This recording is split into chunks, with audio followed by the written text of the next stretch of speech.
बिस्मिल्लाहिर्रहमानिर्रहीम। अस्सलामुअलैकुम। Knowledge lab channel में आप सबको खुश आमदीद। और आज हम करने जा रहे हैं चैप्टर नंबर 4 का आगाज़, जो कि है फैक्टराइजेशन। एक्सरसाइज नंबर 4.1 के क्वेश्चन 1 और 2, इसके सारे पार्ट्स हम डिस्कस करेंगे आज की वीडियो में। तो चलिए वीडियो का आगाज़ करते हैं।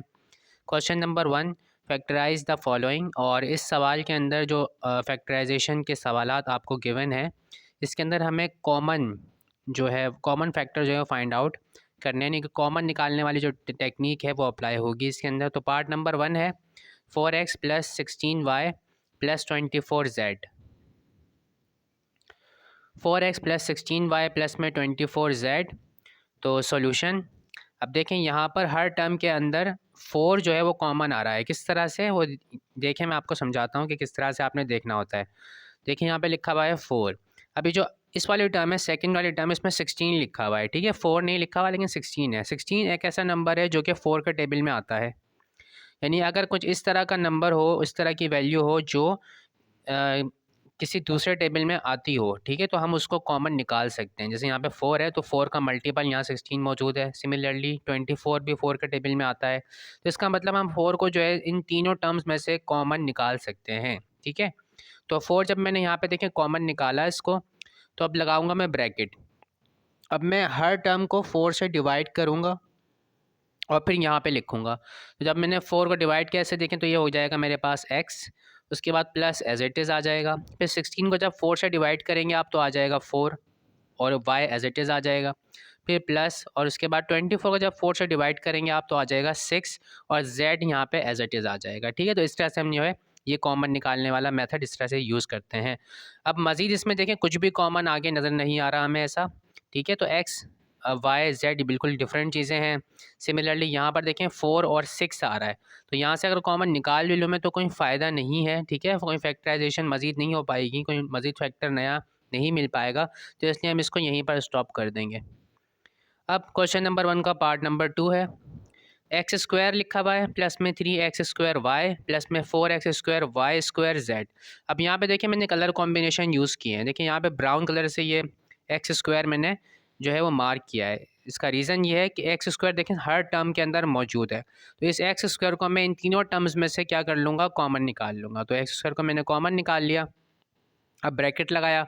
अब जब यहाँ पे एक्स स्क्वायर को आप डिवाइड करेंगे इससे, ठीक है, तो यहाँ पे 1 बचेगा। एक्स स्क्वायर से एक्स स्क्वायर कैंसिल होने के बाद सिर्फ 1 आ जाएगा। यानी अगर कोई चीज़ ऐसी है, कोई टर्म ऐसी है जो पूरी की पूरी कॉमन आ जाती है, तो आपने वहाँ पर 1 लिखना होता है, ठीक है। अक्सर यहाँ पे बच्चे मिस्टेक कर देते हैं फैक्टराइजेशन में कि वो इसको बिल्कुल ही गायब कर देते हैं, ठीक है। तो यहाँ पे बिल्कुल गायब नहीं करना है इसको, यहाँ पे आप 1 लिखेंगे, ठीक है। और दूसरी बात एक और चीज़ ये कि जब आप ये काम कर लें, कॉमन निकाल लें, तो आपने क्या करना है, इसको मल्टीप्लाई करके आप चेक करें, ठीक है। जैसे अगर कन्फ्यूजन हो रही है तो आप मल्टीप्लाई करके एक बार चेक कर लें, वापस यही चीज़ आ रही है ऊपर वाली, तो इसका मतलब आपने बिल्कुल सही कॉमन निकाला है, अदरवाइज़ आपने गलती कर दी है, ठीक है। वैसे तो आप जब इसको करेंगे, पूरा चैप्टर करेंगे, काफ़ी ज़्यादा एक्सरसाइजेस करेंगे, तो आपको ये प्रैक्टिस हो जाएगी और फिर इतनी मुश्किल आपको नहीं होगी। तो एक्स स्क्वायर देखें यहाँ से भी मैंने दूसरे टर्म में से भी कॉमन निकाला है, तो अब रिमेनिंग मेरे पास बचा यहाँ पे 3 और वाई, तो 3 और वाई यहाँ पे लिख दिया है। उसके बाद यहाँ पर बचेगा हमारे पास 4 वाई स्क्वायर और जेड, तो 4 वाई स्क्वायर और जेड यहाँ पे हमने लिख दिया है। अब मज़ीद इसमें से कुछ भी कॉमन नहीं आ रहा। इन दोनों टर्म में से आ सकता है कॉमन, लेकिन अगेन कोई फ़ायदा नहीं है कॉमन निकालने का, तो इसलिए यहीं पर हम इसको रोक देंगे। क्वेश्चन नंबर 1 पार्ट नंबर 3 है। अब इसका 3PQR प्लस में 6PQT प्लस में 3PQS। अगेन यहाँ पे कलर कॉम्बिनेशन मैंने यूज़ किए हैं। तो देखें PQ हर टर्म में मौजूद है, PQ, ठीक है। PQ हर टर्म में जो है यहाँ पे मौजूद है। टोटल 3 टर्म्स हैं इसके अंदर और तीनों टर्म्स में PQ यहाँ पे मौजूद है।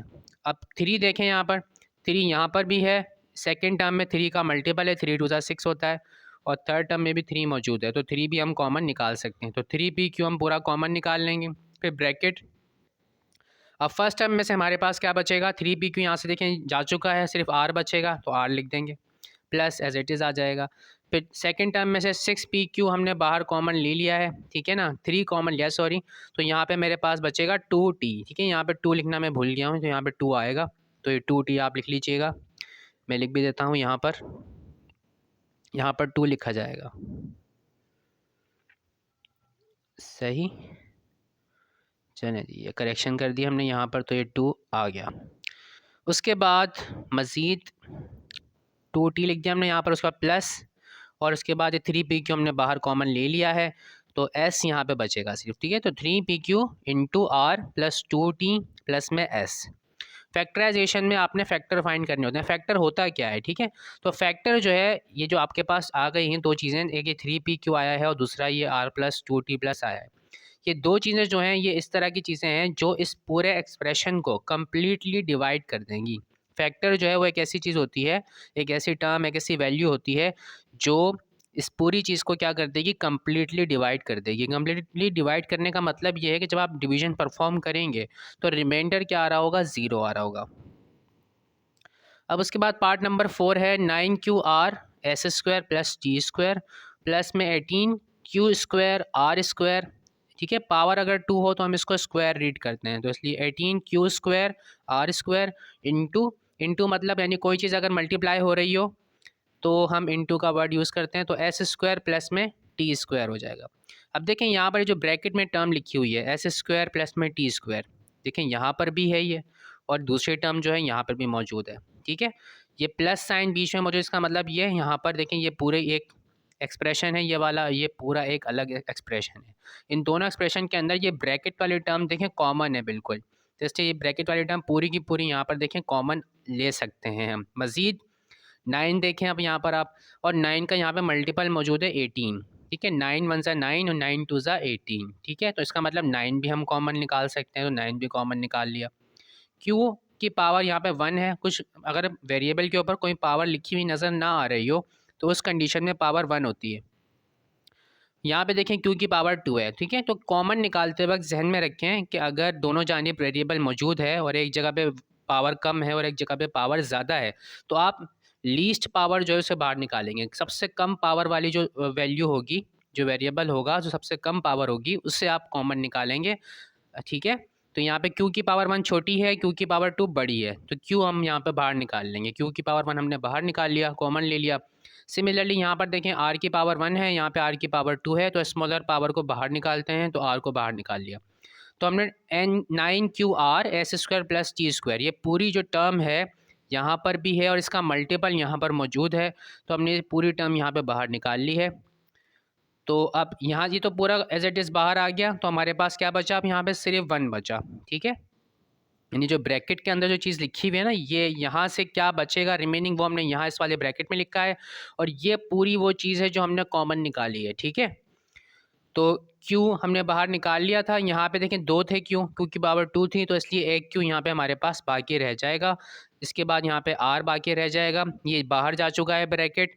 यहाँ पे मल्टीपल है ये 18 को जब 9 से डिवाइड करोगे तो 2 आएगा, तो 2QR यहाँ पे बचेगा रिमेनिंग, और ये पूरी टर्म बाहर जा चुकी है दोस्तों, यहाँ पे 1 मौजूद है, तो 1 + 2QR यहाँ पे बचेगा रिमेनिंग, और ये हमने कॉमन बाहर निकाल लिया है इसको, ठीक है। मज़ीद आगे इसमें कोई सिम्प्लीफिकेशन नहीं हो रही, तो इसको हम यहीं पर स्टॉप कर देंगे। अब part number 5, Z square x upon 16 लिखा हुआ है, माइनस में x square Z square upon 8 लिखा हुआ है, प्लस में x square Z cube upon 12 लिखा हुआ है। अब देखें जेड एक्स, एक्स जेड सब में आ रहा है, देखें एक्स और जेड। अब हमें देखना ये है कि कौन सी वाली पावर सबसे छोटी है।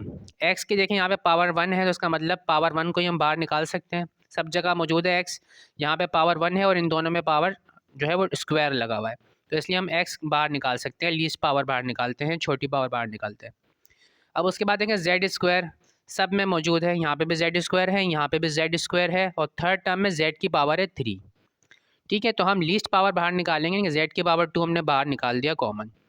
अब नीचे जो आपको वैल्यूज़ नज़र आ रही हैं 16 है, 8 है और 12 है, कौन सा ऐसा नंबर है जो इन तीनों को कम्प्लीटली डिवाइड कर देगा, या कौन सा ऐसा नंबर है जिसके टेबल में ये तीनों वैल्यूज़ आती हैं, तो 4 में आती हैं। 4 के टेबल में 16 भी आता है, 8 भी आता है और 12 भी आता है, तो इसलिए नीचे से डिनोमिनेटर में हम 4 कॉमन निकाल सकते हैं। तो उसके बाद हमने जब कॉमन देख लिया कि क्या निकाल लिया हमने, ठीक है, डिसाइड कर लिया कि ये चीज़ें हम कॉमन निकाल सकते हैं, तो मैंने लिख दी वो values x Z square upon 4। अब उसके बाद ब्रैकेट ओपनिंग ब्रैकेट मैंने लिखा। अब पहली वाले टर्म में क्या लिखेंगे हम, देखें जेड स्क्वायर एक्स, ये पूरी चीज़ हमने बाहर निकाल ली है कॉमन, दोनों चीज़ें मौजूद हैं, तो यहाँ से ये 1 रह जाएगा। 16 जो है जब इसको 4 से डिवाइड करोगे तो आएगा आपके पास 4, तो इसने यहाँ पे नीचे डिनोमिनेटर में 4 लिखेंगे। अब उसके बाद माइनस एज इट इज़ आ गया, एक्स स्क्वायर जेड स्क्वायर हमने निकाली थी एक्स की पावर 1, तो एक्स यहाँ पे बाकी रहेगा, जेड स्क्वायर पूरा बाहर जा चुका है तो इसलिए यहाँ पे जेड स्क्वायर नहीं लिखेंगे। और 4 का टेबल जब 2 तक पढ़ते हैं तो 8 आता है तो इसलिए यहाँ पे 2 लिखा जाएगा। 4 का टेबल 3 तक पढ़ेंगे तो 12 आएगा, तो यहाँ नीचे डिनोमिनेटर में 3 लिखेंगे। और एक्स स्क्वायर पूरा, सॉरी यहाँ पे एक्स आना था, ठीक है, यहाँ पे एक्स आएगा, ये मिस्टेक हो गई है, टाइप करते हुए मिस प्रिंट जो है मतलब हो जाती है कभी कभार, तो ये करेक्शन हो गई जनाब, ठीक है। तो एक्स यहाँ पे लिखा रहेगा और जेड स्क्वायर हमने जहाँ बाहर निकाला है कॉमन, तो यहाँ पे जेड हम लिखेंगे, ठीक है। जेड की पावर 2 हमने यहाँ से कॉमन निकाला है तो जेड की पावर 1 यहाँ पे बाकी रहेगी, 3 है यहाँ पर ये, तो 2 बाहर गए हैं तो 1 बाकी रहेगा यहाँ पर। तो इस तरह से हमने यहाँ पर ये कंप्लीट कर दी है। अब आगे part number 6, A multiplied by X minus V, उसके बाद है माइनस में A square B into X minus Y, plus में A square B square into X minus Y.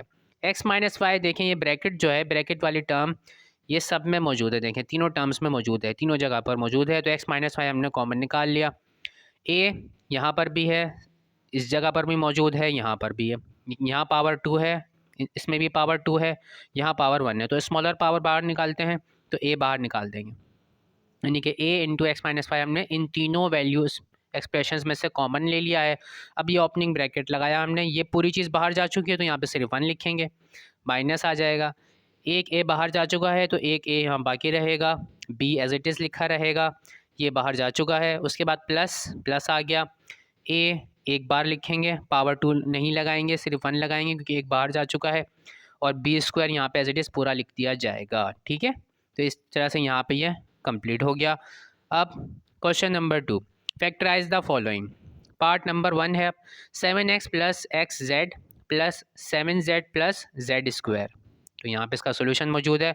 अब देखें यहाँ पर अभी 4 टर्म्स हैं यहाँ पर हमारे पास, अब इन सब में से देखें कॉमन नहीं आएगा, कोई से 2 जो टर्म्स हैं उनमें से हम कॉमन निकाल सकते हैं, ठीक है। इन दोनों टर्म में देखें आपके पास x कॉमन आ रहा है, तो इन दोनों टर्म में से मैंने x कॉमन निकाला। अब ये ओपनिंग ब्रैकेट और ये क्लोजिंग ब्रैकेट, ठीक है। जिन टर्म्स में से आप कॉमन निकालते हो, ब्रैकेट जो है वहीं से स्टार्ट होकर उस जगह तक ख़त्म हो जाता है, ठीक है ना। तो इन दोनों में से मैंने कॉमन निकाला था, तो इसलिए ब्रैकेट के अंदर भी आपको 2 ही टर्म लिखी हुई नज़र आ रही हैं। तो इन दोनों में से मैंने x कॉमन निकाला, यहाँ पे सिर्फ 7 बचेगा, प्लस एज इट इज़ आएगा, और यहाँ पे सिर्फ z रहेगा, और यहीं पे मैंने क्लोजिंग ब्रैकेट कर दिया है, यानी कि इन दोनों में से x कॉमन निकाल लिया है। अब इन 2 टर्म में से जो रिमेनिंग है इनमें से देखें क्या कॉमन आ रहा है, z यहाँ पर भी है, यहाँ पर भी है, यहाँ पावर 1 है और यहाँ पावर 2 है, तो हम लीस्ट पावर बाहर निकालते हैं। तो स्मॉलेस्ट पावर हमने बाहर निकाल दी, z की पावर 1 हमने बाहर कॉमन ले लिया है।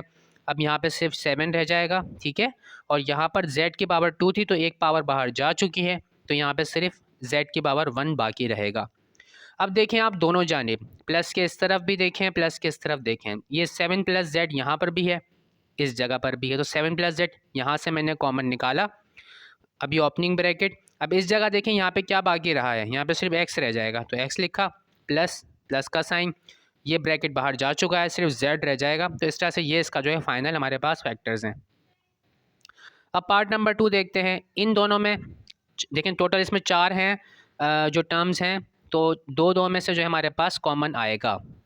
इन 2 टर्म्स को देखें आप, ठीक है, तो यहाँ पे देखें 9 है, यहाँ पर है 18, 9 का मल्टीपल है ये, ठीक है, तो 9 यहाँ से हम कॉमन निकाल सकते हैं। सिमिलरली देखें यहाँ पे a की पावर 2 है, यहाँ पे a की पावर 1 है, तो हम स्मॉल पावर बाहर निकालते हैं, तो a हमने यहाँ पे बाहर निकाल लिया कॉमन। उसके बाद देखें यहाँ पे b की पावर 1 है, यहाँ b की पावर 2 है, तो इस तरह से हम सिर्फ b बाहर निकाल सकते हैं, ठीक है। 9ab हम ये कॉमन ले सकते हैं इन दोनों टर्म्स में से, तो कॉमन ले लिया। अब उसके बाद यहाँ पर पहली टर्म में से बचेगा सिर्फ a, उसके बाद प्लस 9 का टेबल 2 तक पढ़ते हैं तो 18 आता है, तो 2 लिख दिया हमने यहाँ पर। a बाहर जा चुका है, b की पावर 1 बाहर जा चुकी है, तो यहाँ पे सिर्फ b रह जाएगा, तो a प्लस 2 भी यहाँ रिमेनिंग इन दोनों टर्म में से बचेगा। अब ये वाला देखिए माइनस साइन यहाँ पर आ गया। अब ये माइनस साइन के साथ आप कॉमन निकालेंगे तो अंदर साइन चेंज हो जाएंगे, ठीक है, 6 देखें यहाँ पे मौजूद है, यहाँ पे 6 का मल्टीपल है, 6 2 12 होता है, तो 6 कॉमन ले सकते हैं, 6 कॉमन ले लिया। सी देखें दोनों जानिब मौजूद है तो सी कॉमन ले लिया। ए अलग है, बी अलग है, तो इनको कॉमन नहीं ले सकते। तो माइनस साइन के साथ क्योंकि कॉमन निकाला था तो इसीलिए जो है वो अंदर वाला साइन चेंज हो जाएगा, ये माइनस प्लस बन जाएगा और ये ए एज इट इज़ यहाँ पे रहेगा। 6C सिर्फ हमने कॉमन निकाला है तो 6C बाहर जा चुके हैं, सिर्फ यहाँ पे ए बचा है। उसके बाद यहाँ पे 2, 6 2 12 होता है, इसलिए यहाँ पे 2 लिखा है मैंने, और सी बाहर जा चुका है, सिर्फ बी यहाँ पे मौजूद है। तो a + 2b और a + 2b, अब ये दोनों देखें कॉमन हो गए ब्रैकेट्स, तो a + 2b यहाँ पे बाहर हमने कॉमन ले लिया। अब यहाँ से बचा है हमारे पास सिर्फ 9ab और ये माइनस आ गया हमारे पास और 6c। ठीक है, अब देखें इन दोनों टर्म्स को अगर आप देखें तो इन दोनों में से कॉमन आ रहा है, क्या चीज़ कॉमन आ रही है? 3 कॉमन आ रहा है।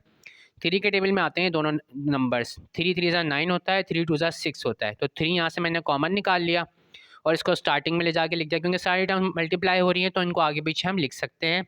तो बेहतर यही होता है कि जो कांस्टेंट टर्म्स होती हैं उन्हें आप स्टार्टिंग में लिख दें तो ज़्यादा बेहतर होता है, बीच में लिखा हुआ कुछ अजीब लगता है, वो सही है। तो a + 2b तो एज इट इज़ रहेगा, और ये वाली जो चीज़ें इन दोनों टर्म में से मैंने 3 कॉमन निकाला है, ये वाला 3, तो ये इनकी वैल्यूज़ अब चेंज हो जाएंगी। तो ये 3 3 9 होता है तो 3ab आ जाएगा, और 3 2 6 होता है तो ये यहाँ पे माइनस में 2c आ जाएगा। अब अगला पार्ट देखते हैं, पार्ट नंबर 3। सेम टेक्निक यहाँ पे अप्लाई होगी। टोटल 4 टर्म्स हैं और इन चारों में से जो है कुछ ना कुछ कॉमन आ रहा है। तो यहाँ पे देखें 6 का टेबल, आप 6 1 6, 6 2 12 होता है, इन दोनों में से 6 कॉमन आ रहा है, 6 कॉमन निकाला तो t माइनस में 2p बचा। उसके बाद यहाँ पे प्लस लिखा हमने, 4 1 4 होता है, 4 2 8 होता है, तो 4 यहाँ से कॉमन आ सकता है। सिमिलरली यहाँ पे देखें q इधर यहाँ पर भी है, इधर भी है, तो q भी कॉमन ले सकते हैं। अब रिमेनिंग यहाँ बचेगा t माइनस में 2p। ये देखें दोनों ब्रैकेट सेम है, ये पूरा ब्रैकेट हमने कॉमन लिया, तो यहाँ बचेगा 6 plus as it is 4q बचेगा इस वाले यहाँ से, तो 4q आ गया। अब इन दोनों में से देखें 2 कॉमन आ रहा है, तो 2 कॉमन निकाल के मैंने स्टार्टिंग में लिख दिया है, और ये 2 3 6 होता है, 2 2 4 होता है, q एज इट इज़ आ गया। अब अगला पार्ट देखते हैं, यहाँ से कॉमन आ रहा है, देखें r की पावर यहाँ 2 है, यहाँ पे 1 है, तो हम r कॉमन ले लेंगे, स्मॉल पावर लेते हैं कॉमन, तो r + 9s हो गया। सिमिलरली यहाँ पे माइनस में अब कॉमन ले रहे हैं तो अंदर साइन चेंज होंगे। माइनस में हमने कॉमन लिया है 7 और s। 7 इसलिए लिया है क्योंकि 7 का मल्टीपल यहाँ पर मौजूद है, 7 1 7, 7 9 63 होता है, तो 7 कॉमन ले सकते हैं। सिमिलरली यहाँ पर देखें अब s है और यहाँ पे s की पावर 2 है, तो हम s कॉमन ले सकते हैं, कि s की पावर स्मॉल पावर 1 है, तो वो कॉमन ले लिया हमने, 7s कॉमन ले लिया माइनस में, और अंदर साइन चेंज कर दिया माइनस की वजह से, ठीक है, तो माइनस ये वाला प्लस में कन्वर्ट हो जाएगा। यहाँ पे सिर्फ r बचेगा, और यहाँ पे 7 9 63 होता है तो 9 आ जाएगा और s आ जाएगा। r + 9s, r + 9s दोनों ब्रैकेट एक जैसे हैं, आइडेंटिकल हैं, कॉमन निकाल लिए, तो यहाँ से बचेगा सिर्फ r और यहाँ पे माइनस आ जाएगा और फिर 7s। अभी लास्ट के जो 2 पार्ट थे वहाँ पे आपको देखें लिखा हुआ नज़र आ रहा होगा नॉट पॉसिबल, ये इसलिए लिखा है मैंने क्योंकि इनकी फैक्टराइजेशन पॉसिबल ही नहीं है। ठीक है, बाज़ औक़ात ऐसा होता भी है। खैर पुरानी जो बुक थी उसमें ऐसा कोई क्वेश्चन नहीं था कि किसी फैक्टराइजेशन की कोई एक्सरसाइज हो और उसमें जो है वो इस तरह का सवाल वो दे देंगे जिसकी फैक्टराइजेशन पॉसिबल ही ना हो। तो यहाँ पे नई किताब में उन्होंने ऐसा कर दिया जनाब, 2 पार्ट इन्होंने इस तरह के दे दिए जिनकी पॉसिबल ही नहीं है फैक्टराइजेशन। ठीक है, और ये बुक का आंसर ही यहाँ पे मौजूद है, मैं दिखा भी देता हूँ आपको। खैर पहले मैं बता देता हूँ आपको क्यों नहीं है पॉसिबल। देखिए इन दोनों टर्म्स को देखें आप, यहाँ से क्या कॉमन आ रहा है आपके सामने, यहाँ से देखें 4 डिनोमिनेटर से कॉमन आ जाएगा और ऊपर देखें कुछ भी कॉमन नहीं आ रहा। सिमिलरली यहाँ पर नीचे डिनोमिनेटर से 9 कॉमन आ जाएगा और ऊपर से कॉमन आ जाएगा z²t। ठीक है, और कंडीशन कुछ इस तरह की बनेगी, ये बुक में ही आंसर मौजूद है, यहीं से दिखाया है मैंने ये। ठीक है, तो 1/4 उन दोनों में से कॉमन आया तो हमारे पास बचा ये y² माइनस में 4²z। उसके बाद माइनस में हमने कॉमन निकाला z²t/9, तो अंदर बचा y1 + z। अब देखें ये दोनों ब्रैकेट्स बिल्कुल डिफरेंट हैं और कुछ भी कॉमन नहीं आ रहा, यानी कि फैक्टराइजेशन पॉसिबल ही नहीं है। फैक्टराइजेशन उस वक्त कंप्लीट होती है जब हर चीज़ जो है वो ब्रैकेट में हो और मल्टीपल की फॉर्म में हो, यानी बीच में ये प्लस माइनस के साइन नहीं आने चाहिए। ठीक है, टर्म्स जो है आपस में मल्टीप्लाई की फॉर्म में होनी चाहिए, इस तरह से देखें। ठीक है, ये जैसे ये पूरा ब्रैकेट है और फिर ये मल्टीप्लाई हो रहा है इस पूरे ब्रैकेट के साथ, इस तरह से है। सिमिलरली देखें यहाँ पर, यानी कि बीच में यहाँ कहीं माइनस या प्लस नहीं आ रहा। ठीक है, तो अगर इस तरह की फॉर्म आती है, यानी कि वो जो हमारा जहाँ पे मैंने लिखा है नॉट पॉसिबल, वो कुछ इस तरह की फॉर्म में मौजूद है, बीच में प्लस आ रहा है, ठीक है ना। और यहाँ पे देखें, जैसे यहाँ पे ब्रैकेट्स कॉमन आ रहे थे, हमने कॉमन लेके फाइनली इसको इसमें कन्वर्ट किया था, वहाँ पर इस तरह की कोई कंडीशन नहीं बन पा रही। तो इसलिए मैं कह रहा हूँ कि इनकी जो फैक्टराइजेशन है वो पॉसिबल नहीं है। सेम केस यहाँ पे क्वेश्चन नंबर 6 में भी इसी तरह की केस है ये। तो यहाँ पे भी देखें, ये कॉमन नहीं आ सकता, डिफरेंट है ये ब्रैकेट्स बिल्कुल, ये वाले टर्म भी बिल्कुल डिफरेंट है, तो ये कॉमन नहीं आ सकता, ठीक है। तो जनाब, हाँ ये हो सकता है इसमें से कि 1/11 आप कॉमन निकाल दें, लेकिन इतना कोई ख़ास मज़ेदार सी चीज़ नहीं है ये, ठीक है। यानी कि इसका फैक्टर क्या बनेगा, 1/11 इसमें से दोनों में से कॉमन आ रहा है, तो 1/11 आप कॉमन निकाल दें, और ये 5x 2y plus Z minus में 7y 2z प्लस एक्स, ये बनेगा ये, ठीक है। तो इसलिए मैं कह रहा हूँ कि नॉट पॉसिबल। लास्ट वाले की आप किसी हद तक कह सकते हैं कि पॉसिबल है। दोबारा देख लेते हैं इसको। ये 1/11 यहाँ से इस पूरे में से कॉमन आ जाएगा, ठीक है। तो अंदर वाली जो चीज़ें इनको आप एज इट इज़ लिख दीजिएगा।